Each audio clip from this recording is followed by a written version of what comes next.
Today's story brings us to Saskatoon, the largest city in the province of Saskatchewan.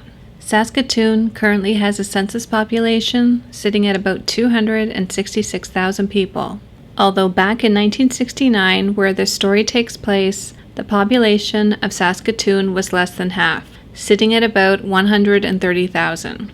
The South Saskatchewan River flows through the center of the city and is located along the Trans-Canada Yellowhead Highway.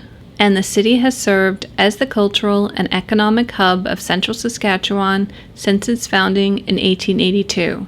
This story is a tale of two tragedies: the murder of Gail Miller, who was a 20-year-old nurse's aide, and the wrongful conviction of David Milgard for the crime. Wrongful convictions were something that occurred more often than the justice system would care to admit, especially before the discovery of DNA. And this was one of the first cases that got me into the genre of true crime. David and his supporters had been pushing for years for DNA samples to be tested. And although DNA was still relatively new in the late 80s and early 90s, I was troubled by the reaction of some of the politicians and police officers who worked the case back in 1969. They were dismissive, and as a naive teenager, I couldn't understand why they were doing this if it could possibly clear his name. And it was because they would have to admit to the country that they were responsible for an innocent man spending 23 years in prison. David Milgard always maintained his innocence, and DNA finally cleared his name in the year 1997. This is the story of the murder of Gail Miller and the wrongful conviction of David Milgard. It was a freezing cold morning on January 31st, 1969. It was bitterly cold outside, around -41, and there was a thick ice fog forming around the city. People were warned not to go out if they didn't have to. At 8:30 a.m., grade 6 student Mary Marcoux was on her way to school. She was working safety patrol that day and was in a rush, so she chose to take a different route. She walked a block away from her home and cut through an alley that was beside a funeral home. And this is where she found the body of Gail Miller lying in the snow. The snow surrounding her body had multiple red spots in the area, and the snow had also been trampled. And Gail had been deceased for about an hour before her body was found. And from reading old newspaper articles about the crime, it seems that the Saskatoon police back then didn't see murders like this very often. According to the Star Phoenix, the last violent death to occur in Saskatoon before Gail Miller was in March of 1967. A full 2 years before the stabbing took place. Although the police were completely aware that throughout the months before Gail was murdered, a serial rapist was on the loose in the city of Saskatoon. During the fall and winter of 1968, multiple sexual assaults and attempted sexual assaults had been reported around Saskatoon. They usually occurred in the evening, between 8 and 9 p.m., and the assailant would threaten his victim with a knife. However, none of the previous victims had been stabbed, and these assaults occurred not too far away from the boarding house where Gail Miller lived.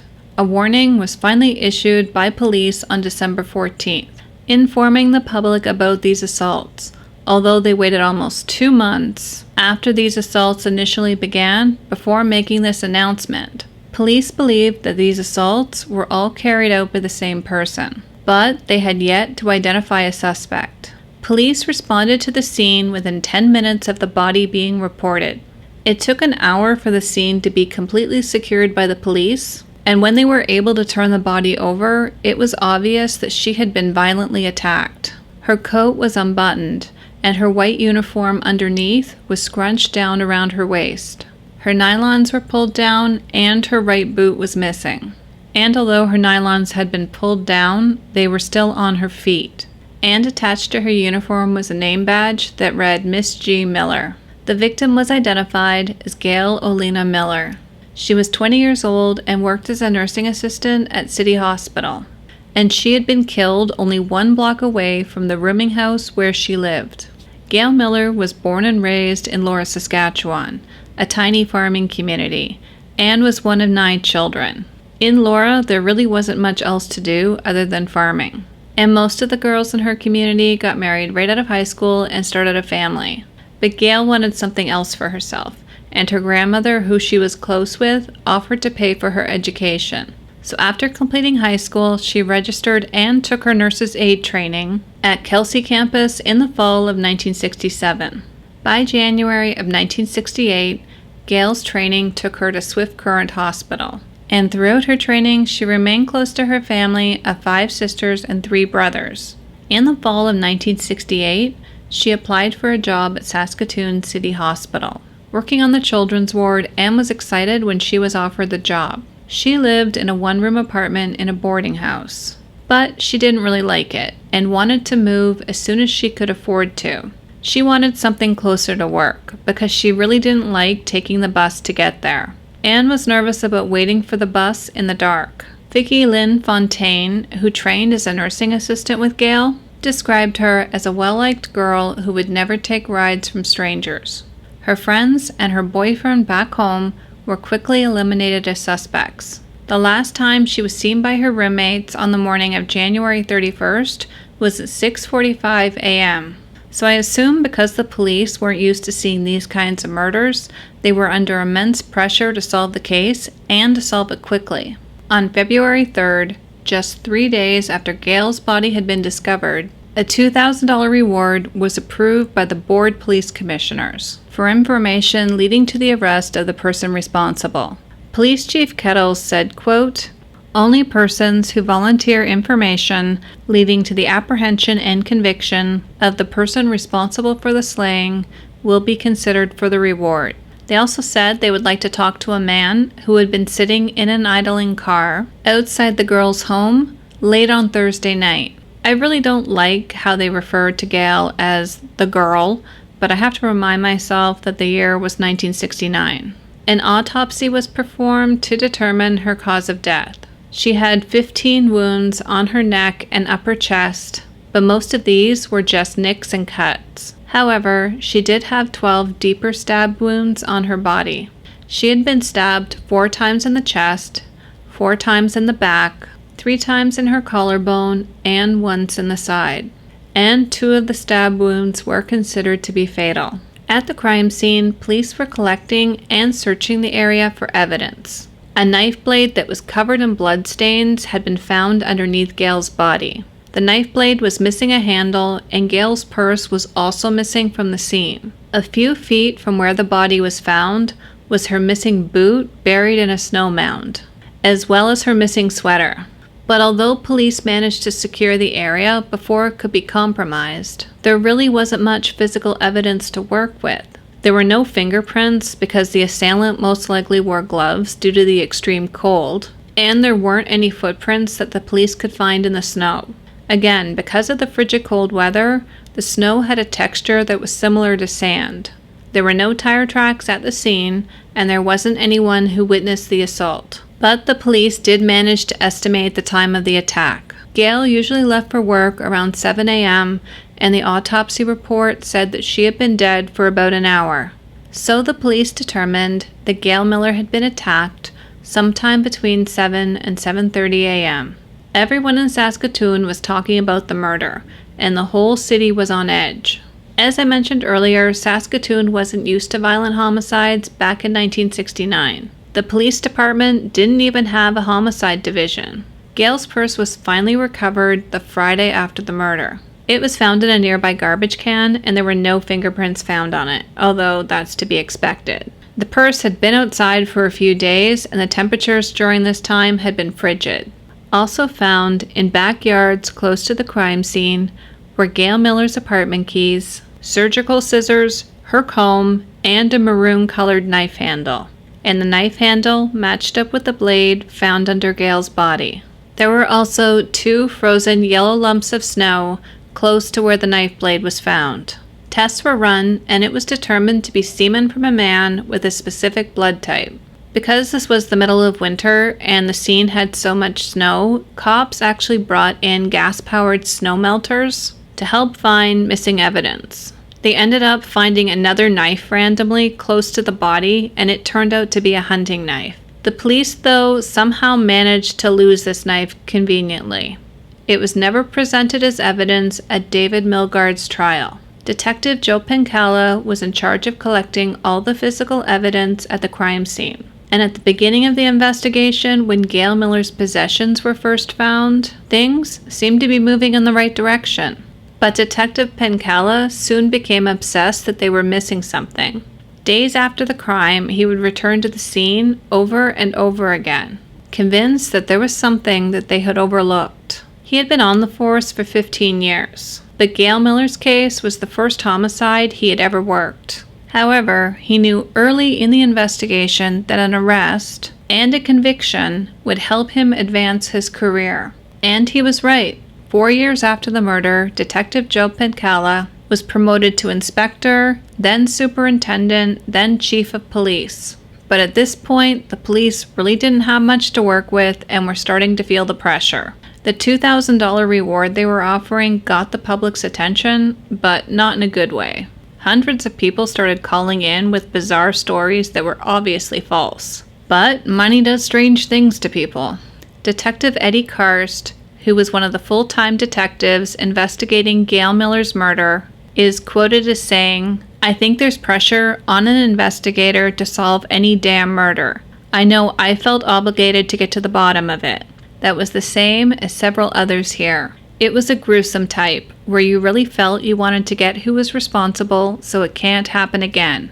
On March 15, 1969, Saskatoon police issued a press release, asking the public if any households were missing a 6-inch paring knife, as a blade that was similar was used in the murder of Gail Miller. The knife had a maroon handle and was made in Japan. Months passed by, and it seemed like the case had gone cold.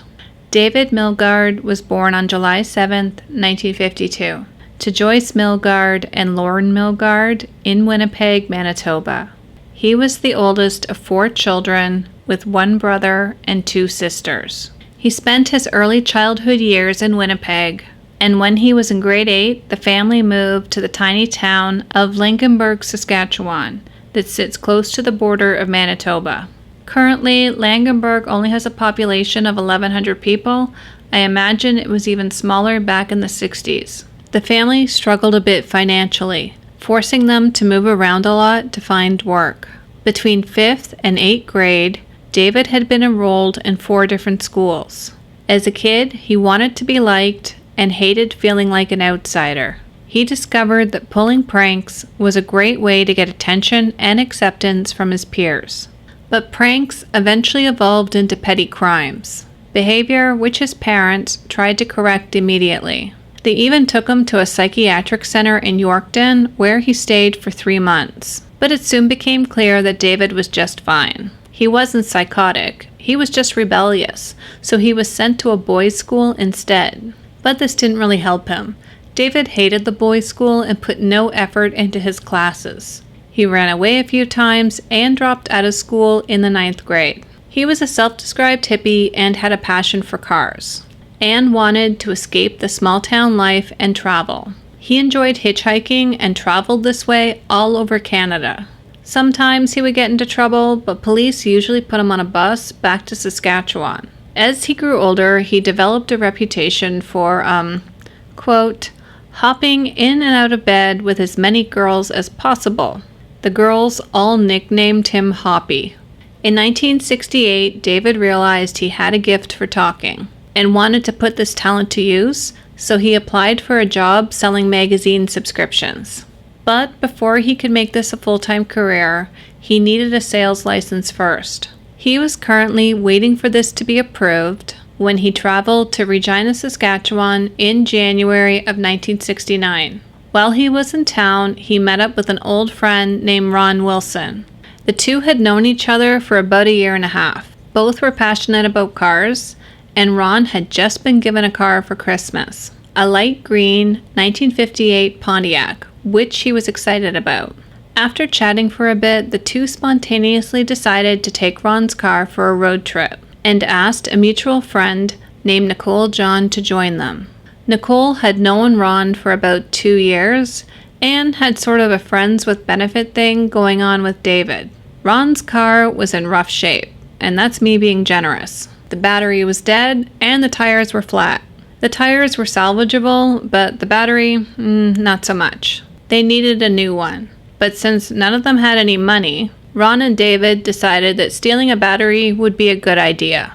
While they were stealing it, they accidentally broke the battery casing and ended up with acid all over their clothing.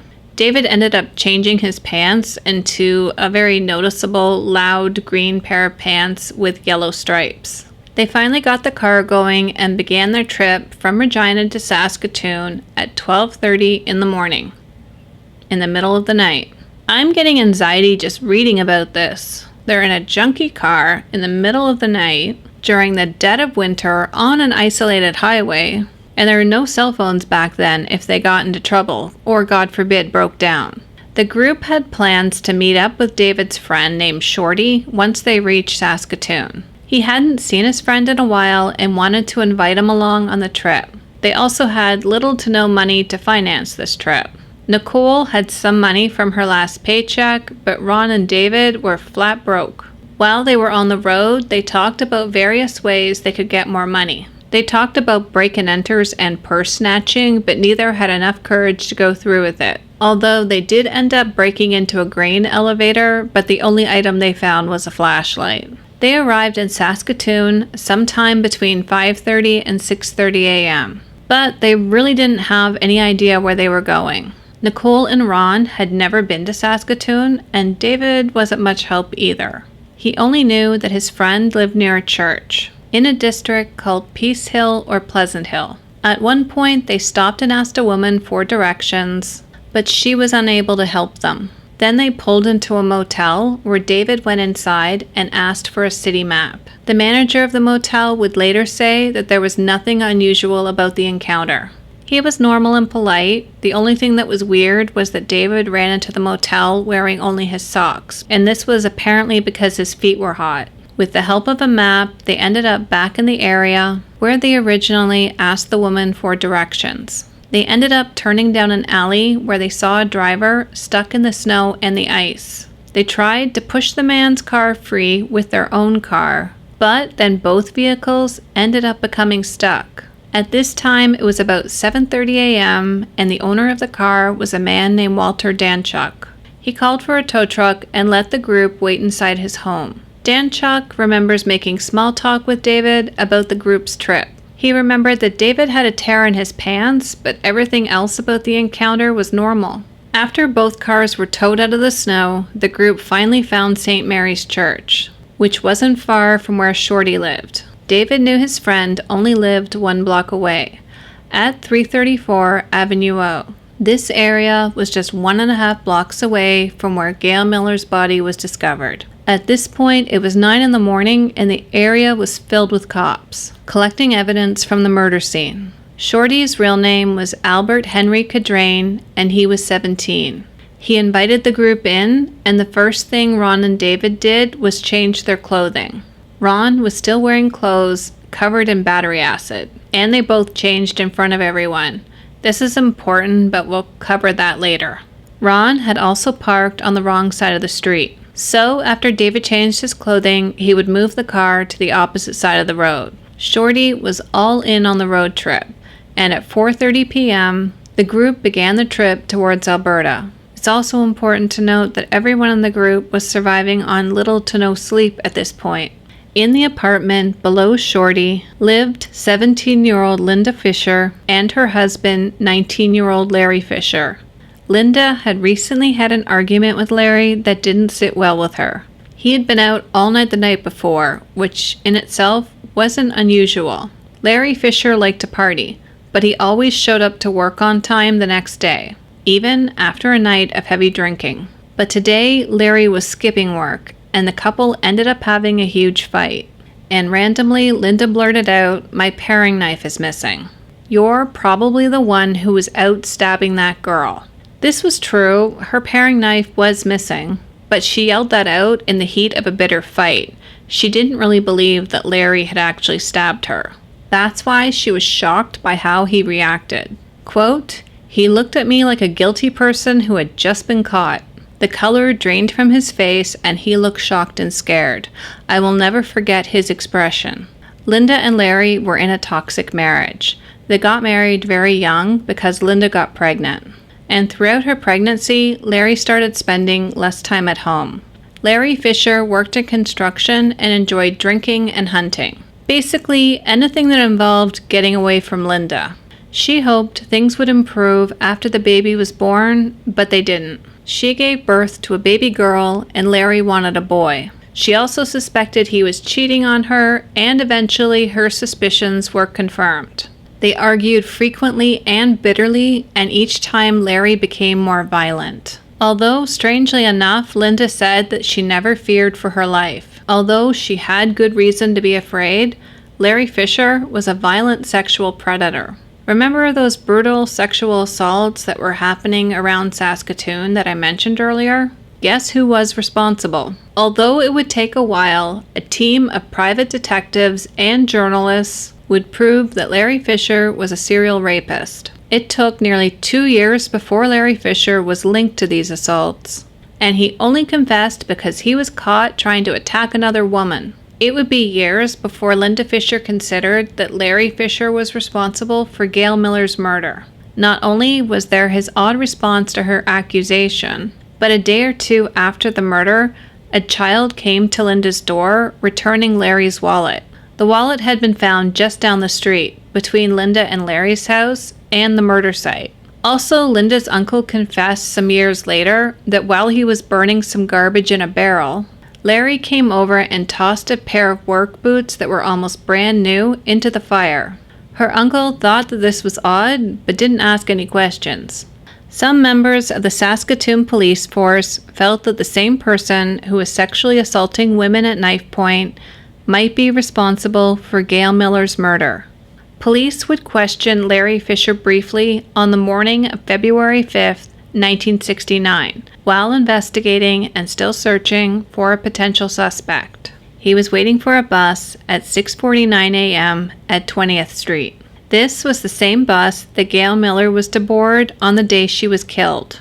They asked him his name and address and what he was doing on the previous Friday.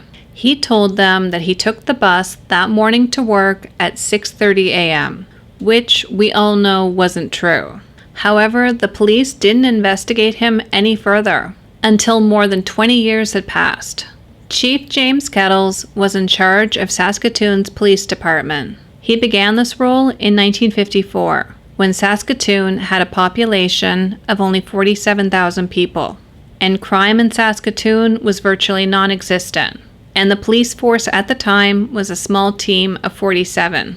15 years later, the city had more than doubled in size, and the police force had grown to 250, and he still knew every officer by name. But his views of society were very old school, to say the least. I don't think this man would have approved of the Canadian Charter of Rights and Freedoms, which as of 1982 became Canada's constitution, and all Canadian officers swear an oath to uphold. He is quoted as saying, "The greatest explosion we have taking place in this country is not the economy, but crime rising from inadequate lack of support and disrespect of police officers. We witness acts of civil disobedience perpetrated by people who make use of the law for the purpose of breaking the law on the baseless pretense of protecting freedom." He also had zero patience for hippie culture. The police force had also been accused of police brutality on multiple occasions in 1969, the same year that Gail Miller was killed.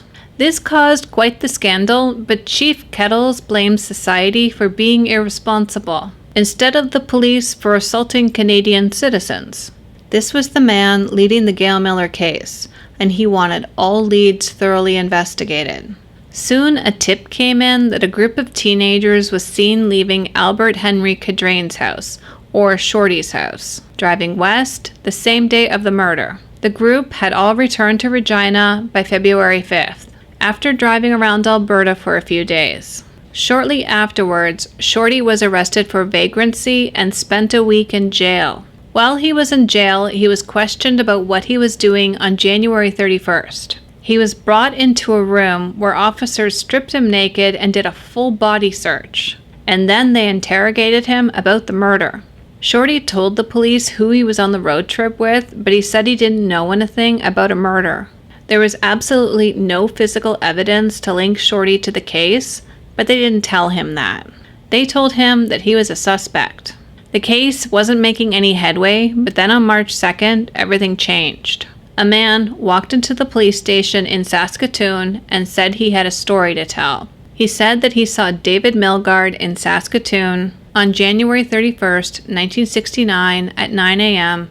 and that he had blood on his clothes. He said that David was nervous and wanted to leave town quickly, and that he also saw David get rid of a woman's makeup bag. So who was this mystery man? It was Shorty. Remember the $2,000 reward that was being offered by police?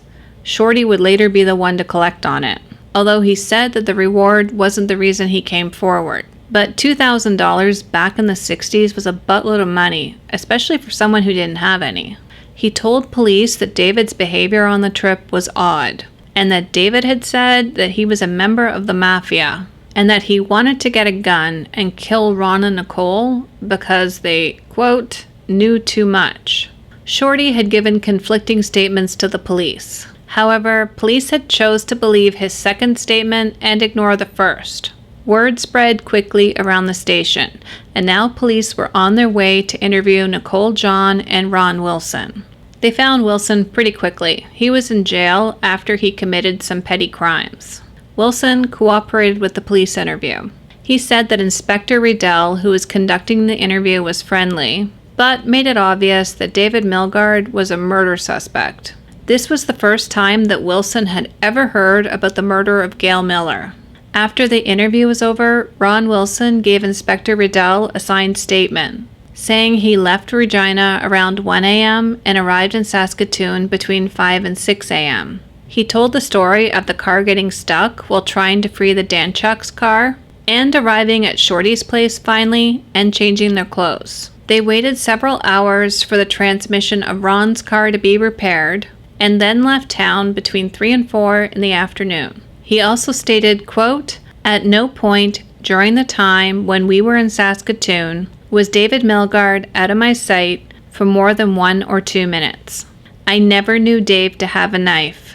I am convinced that David Milgard never left our company the morning we were in Saskatoon. The coat he was wearing, a brown one, is at my place, and it also has an acid burn. And the pair of pants he changed is now in my car, in the back seat. All during this trip, there was never any mention about the murder of a girl in Saskatoon. In fact, I didn't even know about this murder until the police told me today." And Nicole John's story was pretty much the same, and she signed a statement that didn't incriminate David Milgard. But the cops still wanted to talk to David and were trying to find him. David had received his sales license that he had been waiting for, and had moved to Winnipeg, selling magazine subscriptions for McLean Hunter. On March 3rd, David found out that police wanted to talk to him. He was brought in for questioning for 6 hours and basically told police the same story that Nicole John and Ron Wilson did. At no time was he told that he was a suspect in a murder case. After the interview, Detective Karst asked David if he could search David's motel room, and David agreed. Karst found nothing. No blood, no murder weapon, not even drugs. But Karst was suspicious because of Shorty's story. I don't know why it never occurred to them that Shorty might be lying. Other than Shorty's statement, they had nothing to tie David to the crime. There was no motive or physical evidence. All they had was that David Milgard was in Saskatoon the morning of the murder. That's it. Rather than consider the possibility that someone else was the real killer, police decided to bully Nicole John and Ron Wilson into changing their statements. Police told Wilson he was lying and that he too was a murder suspect.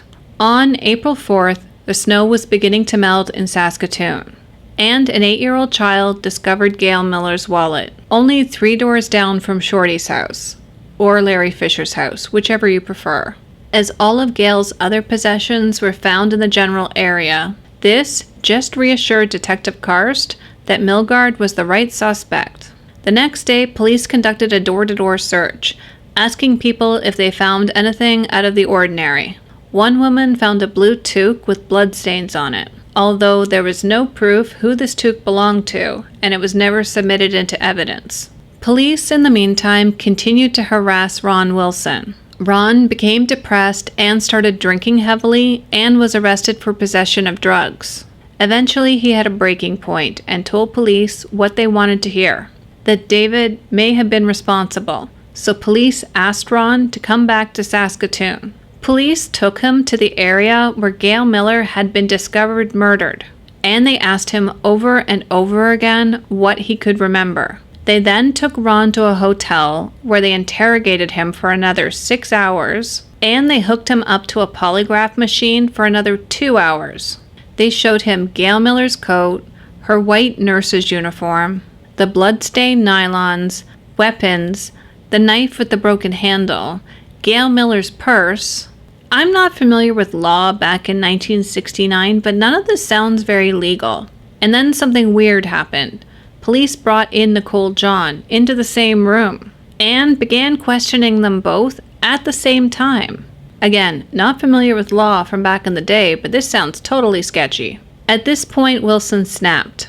Quote, "My mind was exhausted and I was mentally scrambled," Wilson said 20 years later. "I remember now like it was brainwashing. Finally, I began to implicate Milgard in the murder, telling the police the things they wanted to hear." Ron was a frightened 17-year-old who just wanted the police to leave him alone. He told police that he saw David holding a knife on the drive between Regina and Saskatoon, and it was a paring knife with a reddish-brown handle.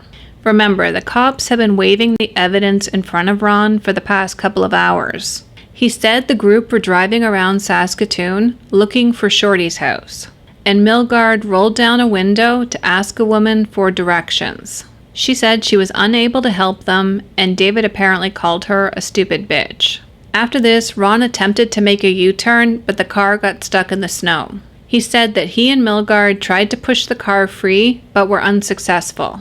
So they walked away in opposite directions, looking for help. And when Wilson returned to the car, Nicole was apparently in a hysterical state. David returned to the car apparently 5 minutes later and was breathing heavily and said, quote, "I fixed her." According to Wilson, this all occurred around 6:30 in the morning. The car was just outside the alley where Gail Miller's body had been discovered. Wilson also claimed that 2 men driving a cream-colored Chrysler helped them push their car free. But he couldn't remember what these men looked like, and the police were never able to find these witnesses. Wilson also changed his story about not seeing blood on David's clothing. He now claimed that he saw blood on David's pants at Shorty's house. And while they were driving to Alberta, Nicole found a woman's makeup bag in the glove compartment. And again, the cops had just been waving all of this evidence in front of Ron. So apparently Nicole asked who it belonged to, and David grabbed it and threw it out the window. No one asked why he did this or brought it up for the rest of the trip. And then Wilson remembered a conversation he had with David on the trip, apparently. When they arrived in Calgary, Milgard apparently said to Wilson that he hit a girl or got a girl back in Saskatoon, and he put the purse in the garbage. He said no one witnessed this exchange, and he didn't bring it up again because he didn't think it was true. Police basically did the same thing with Nicole John, interrogating her for hours, but Nicole was really second-guessing herself, because basically from January to October, she was continually taking LSD. After endless interrogations by Detective Karst, she basically agreed that Shorty's versions of events were the correct one. She was scared, and she didn't want to accuse Shorty of being a liar. And she realized the police wanted her to confirm Shorty's story. The police now had 3 statements to back up their theory of who killed Gail Miller, even though it was based on a complete lie. But they had tunnel vision, and they had made up their mind about Milgard. This was an official Saskatoon police report that was written on March 22nd, 1969. About David Milgard, and it's incredibly biased. It reads, quote, "It is my opinion that Milgard is a dangerous person, and is known that he has a record as a juvenile for several serious offenses." But this wasn't true. The only offense that David had on his record was for joyriding. There was nothing in his past to indicate that he was a violent person. On May 23rd, Nicole John was shown the same items that Ron Wilson was shown: Gail Miller's clothes, her purse, and the knife. And although she wasn't under arrest, when police were finished questioning her, they took her to a cell block at the Saskatoon police station, where she started to bang on the wall and scream. This is a 16-year-old girl being held against her will. No wonder this department was under investigation for police brutality. The next day, police told her that they wanted a formal statement from her, and then they would take her home. Police were apparently stunned at the statement she gave, but I'm not sure why they were stunned. They held her against her will overnight. The statement was 10 pages long, and it contradicted everything she had previously told police. I won't read the whole statement, but here's a small excerpt. Dave reached in his pocket and pulled out the knife. I don't know which pocket he got the knife from. The knife was in his right hand. I don't know if Dave had a hold of the girl or not this time. All I recall is seeing him stabbing her with the knife. Right away, there's a problem with this statement. Gail was found with her dress rolled down to her waist, but this detail was never released to the public. There were also no knife cuts on her dress. According to Nicole John, Gail was fully clothed when she was attacked, but police didn't care. They had their eyewitness and issued a warrant for David Milgard's arrest. David by now was selling magazines in Prince George. He had the gift of the gab and enjoyed the work. But then on May 30th, 1969, it was announced that David Edgar Milgard, age 17, was charged with the murder of Gail Miller. He was arrested in Prince George after police issued a warrant for his arrest. This would later be corrected on June 2nd. David's real age wasn't 17, it was 16. And once murder charges were filed, this case moved quickly as far as murder cases go. He faced a preliminary hearing on August 18, 1969, where between 30 to 45 witnesses were due to testify. That seems like a lot of witnesses for just a preliminary hearing, but I'm not a lawyer.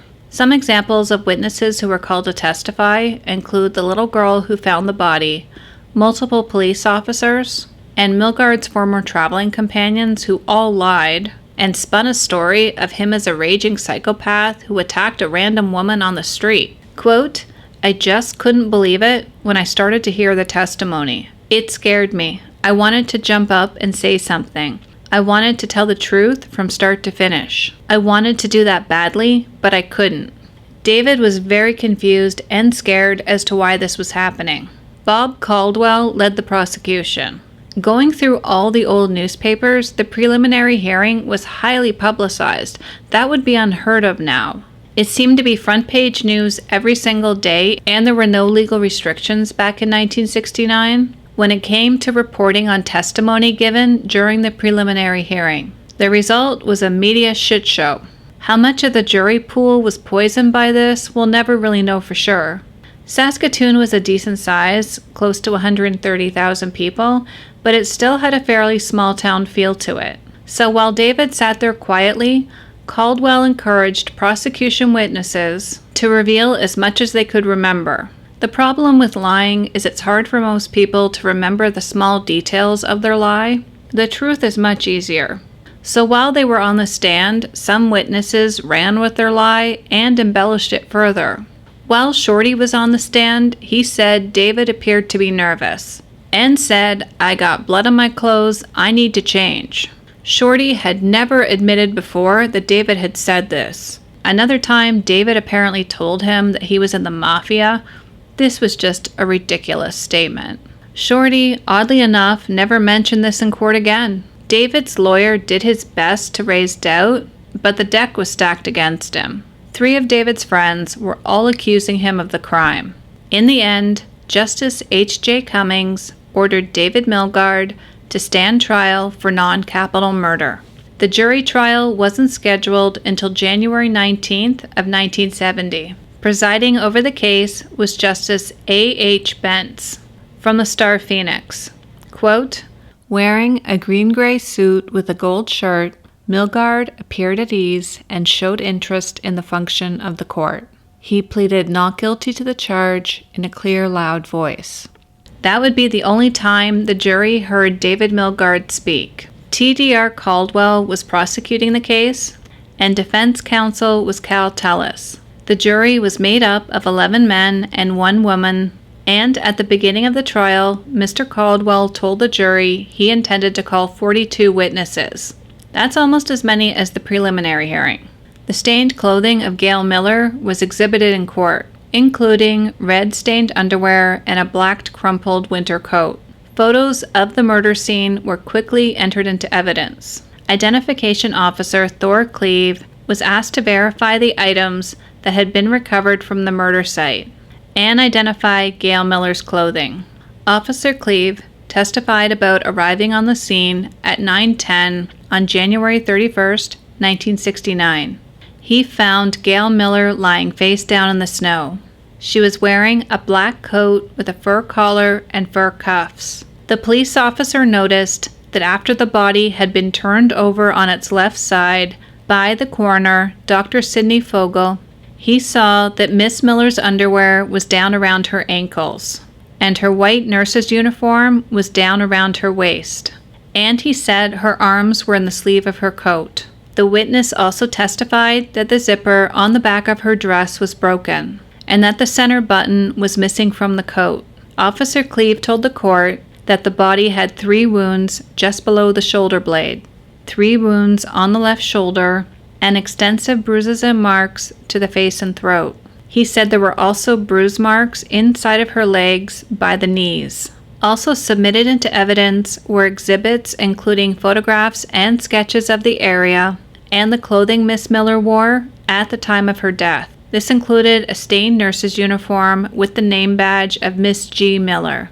Nicole John would end up recanting her story about David and the knife and witnessing the stabbing that she had told in the preliminary hearing. Under cross-examination, she admitted to having a criminal record and serving prison terms for offenses including possession of stolen goods, theft over $50, car theft, breaking and entering, possession of LSD, and conspiracy to commit fraud.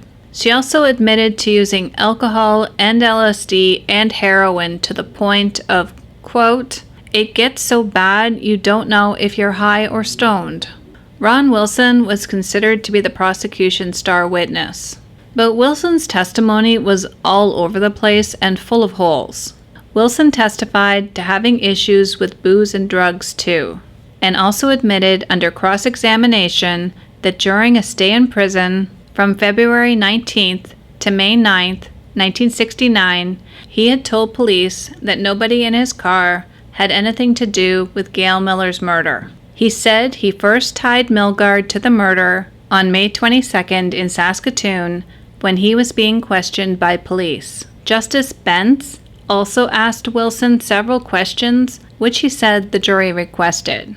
The first was whether Nicole or Wilson were under the influence of drugs or alcohol the morning they drove into Saskatoon, and Wilson replied no. And regarding Wilson's testimony about seeing Milgard in the car with a knife, Justice Bentz asked, quote, "How could you see anything in the dark?" The judge had a point. That stretch of highway between Saskatoon and Regina is pitch black. There's not much on it. It's extremely isolated. It's mainly a farming area. There's no street lights and no real light pollution, not until you drive into the cities.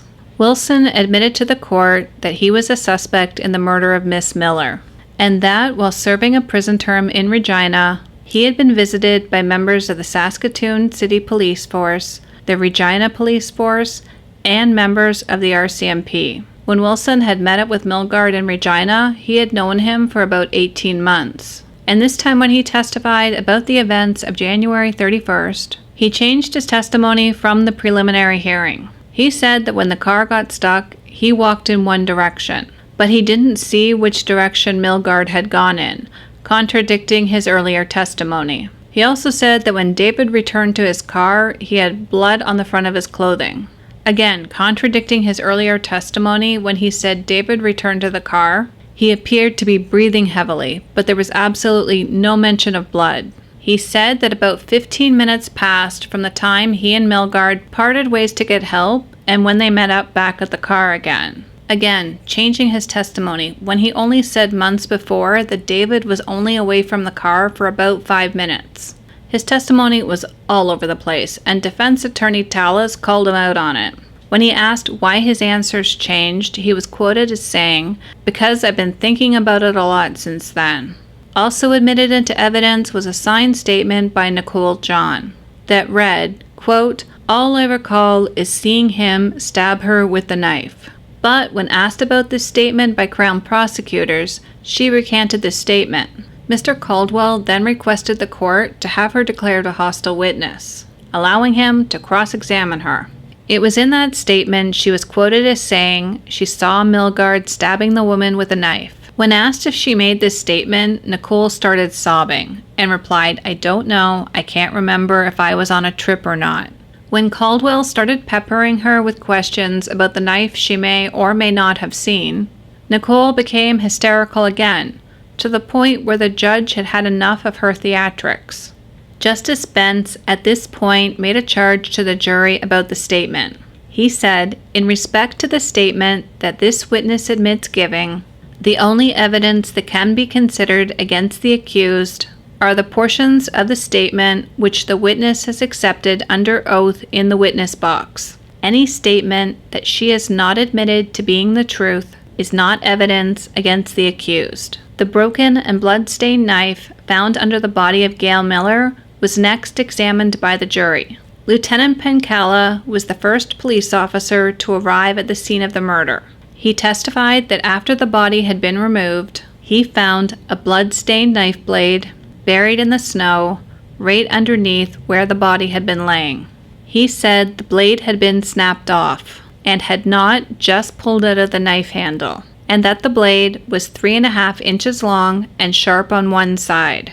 He testified that the woman was wearing a black coat which was unbuttoned, one button was missing, and that her garments beneath the coat were crumpled. The police officer said there appeared to have been a struggle in the area and the snow had been trampled. He also reported bloodstains in the snow, and the woman's hair was messed and matted with snow. The woman's hands were bent under her body, her fists were clenched, there were also no noticeable footprints leading to the body, and no tire marks. Justice Bench then asked about the lack of footprints and tire tracks, saying, quote, "Can you tell me how the body got there?" And Lieutenant Pencala responded that it was so cold it was impossible to see fresh marks, saying that the temperature was so extreme the snow had a texture like sand. Interest in this trial was starting to grow all across Saskatoon. Each day the courtroom was packed with people, many of whom couldn't get a seat, so they were standing at the back, lining the sides of the courtroom, and even sitting on the floor. Politicians even got involved, reassuring the public that the police had caught the right person. The mayor of Saskatoon would occasionally make public statements praising the police for keeping the streets safe. Next up was Albert Cadrain, otherwise known as Shorty, and he was nervous to take the stand. He told the court that around 9 a.m. on January 31st, 1969, Milgard, Wilson, and Nicole arrived at his home. When asked by prosecution if he noticed anything about Milgard's clothing, Shorty said that David was wearing a brown coat that was chewed up by acid. He also said that there were blood marks on Milgard's pants and on the stomach area of his shirt. He testified that Milgard changed his clothing in front of everyone in the living room, and after he changed, he took the keys from Wilson, left the house, and got in the car. Milgard was gone for about 5 to 10 minutes. It was at this time he was moving the car that Ron had parked on the wrong side of the road. After searching for a bit for some friends that Shorty wanted to invite along for the trip, they headed out west, initially heading for Edmonton first, but ended up on the wrong road out of Saskatoon, and wound up on the highway to Calgary instead. He said that when they were near Rosetown, Shorty saw the handle of a makeup compact that Nicole was asking about, and David threw it out the window. Under cross-examination by Cal Tellis, he was asked if David had any blood marks on his shorts while he was changing his pants, to which Shorty replied, no, there were no other stains. That right there should have raised questionable doubt. One fact that was never told to the jury was that Shorty was in line to collect the $2,000 reward money for his testimony implicating David Milgard. Another fact that wasn't revealed until almost 20 years later was that Shorty was seeing disturbing visions at the time.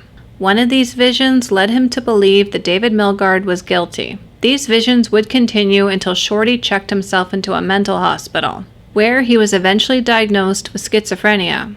At this point in the trial, all the evidence against David was circumstantial. There was no hairs, no blood, no fingerprints. There was reddish-colored semen found in Gail Miller's body, but it apparently had been thrown out without being tested for a blood type. The 2 yellow lumps of snow, which were initially thought to be semen, but one of these lumps apparently had no human matter in it, and the other sample contained antigens from a person with a type A blood type. 80% of the population secrete blood group substances. David Milgard was type A blood, but he was part of the 20% of the population that did not secrete antigens into their body fluid, and Gail Miller was type O blood. Gail Miller's purse and contents of the purse were then examined by the court. Detective Gerald McCorson of the city police described how he found a woman's purse after it was dumped from a trash can into a garbage truck. Apparently, he was following behind a garbage truck and saw the purse dumped out and grabbed it. The purse's contents included a makeup bag that had an eyeshadow, eyeliner, and lipsticks. The purse also held paper tissues, black cotton gloves, photographs, and a Bank of Montreal folder with the name Gail Miller on the inside. There was no money, bus ticket, or wallet inside the purse. And then 2 very strange witnesses were called to testify out of the blue. Craig Alfred Melnick, age 17, and George Lapchuk, age 18. And I'm not even sure why this was allowed in the first place because it was complete hearsay. They told the court that they were in a hotel room in Regina with Milgard, and he talked about the police questioning him and taking a test for the police. And if the test was positive, he would be arrested. Someone in the room asked if he did it, and Milgard put a pillow between his knees and started hitting the pillow and said, quote, "I stabbed her 14 times. And then he rolled on his side and started laughing. But under cross-examination, Melnick admitted that he hadn't told police this story until recently, when he had been charged with armed robbery and was hoping for a lighter sentence. And really recently, he only admitted this 2 weeks before Milgard's trial. George Lapchuk was essentially the same. He was awaiting trial on forgery charges, and both faced imprisonment after testifying at the trial. There were others in the motel that night, but none of them were called to testify for either the prosecution or the defense. One of them was a woman named Deborah Hall, and her story was very different than the one that Melnick and Lapchuk told. But her version of events wouldn't be heard until almost 20 years had passed. On February 8, 1970, Craig Melnick was sentenced to 6 months in jail. According to the Leader Post newspaper, the sentence is believed to have been the lightest sentence ever handed out in Regina for armed robbery. The prosecution rested, and the defense declined to call any witnesses. Cal Tellis did not want David to take the stand. He felt that telling the jury another story would only hurt David, and he didn't want to take the chance of David falling apart under cross-examination. In closing argument, Caldwell suggested that this was a purse-snatching robbery gone wrong, and referred to Shorty's testimony about the supposed blood on David's pants that for whatever reason didn't soak through to David's shorts, and insinuated that David raped Gail after she was already dead. And even though he was unable to prove those supposed semen samples belonged to David, he was unable to let it go, saying that the test didn't eliminate Milgard. But those tests didn't eliminate a good portion of the population of Saskatoon as well. But of course, Caldwell didn't tell the jury this. The defense pointed out the inconsistencies regarding Nicole, Ron, and Shorty's testimonies, especially the testimony regarding the makeup bag police found in the trash can about 1 block away, which wouldn't have been the case if Milgard had tossed it out the window on the Trans-Canada Highway. He also pointed out that their testimony changed multiple times, from their initial statements to the preliminary hearings to the trial. He also questioned why Milgard was not covered in blood. Gail had been stabbed over a dozen times, and he was apparently on top of her. If he had done what he was being accused of, he would have been soaked in blood. But multiple witnesses, including the motel owner where David had picked up a map, and the Danchucks who helped the group out with their car, said that there was no blood on him, not a drop. He also pointed out that police didn't find any blood in Ron Wilson's car, and that Ron Wilson's mother had washed David's clothes when they returned from the trip, and didn't notice any blood on the pants that he wore at the time. In his closing argument, Tallis said that the timeline didn't add up. Gail Miller normally caught the bus at 7 a.m., and David was seen at the Travelier Motel at 7:10 a.m. That meant David only had a few minutes to stab Gail, sexually assault her, get rid of her purse and other possessions, get the car unstuck from the alley, and drive a dozen blocks to the motel, where he asked for a map without one drop of blood seen on him, or without any cuts and scratches. The case then went to the jury of 11 men and 1 woman, and Justice Bentz told the jury, quote, "The onus is on the Crown to prove guilt. The accused does not have to prove that he is innocent." Oh, the irony of that statement. The jury deliberated for 14 hours, and on January 31st at 12:15 p.m., the jury found 17-year-old David Milgard guilty of non-capital murder. So justice is served, right? Not even close. An innocent man was just sentenced to life in prison, due largely because of police incompetence and corruption. And even worse, the real murderer was still loose on the streets. Larry Fisher had yet to go to prison for his serial rape crimes, and was still free to terrorize the city of Saskatoon. It would take 23 years to correct this injustice and free David from prison, and 27 years to prove who the real killer was. However, this is where I will leave things for now. In part 2, I'll cover David's journey to clear his name and gain his freedom back, Larry Fisher's conviction, and the public inquiry that followed that cost taxpayers millions of dollars. Thank you so much for watching. Please be sure to like this video and subscribe. If you would like to support my channel, you can go to Buy Me a Coffee to donate. All the links to my socials are in the description box below. Thank you again, and I will see you next time.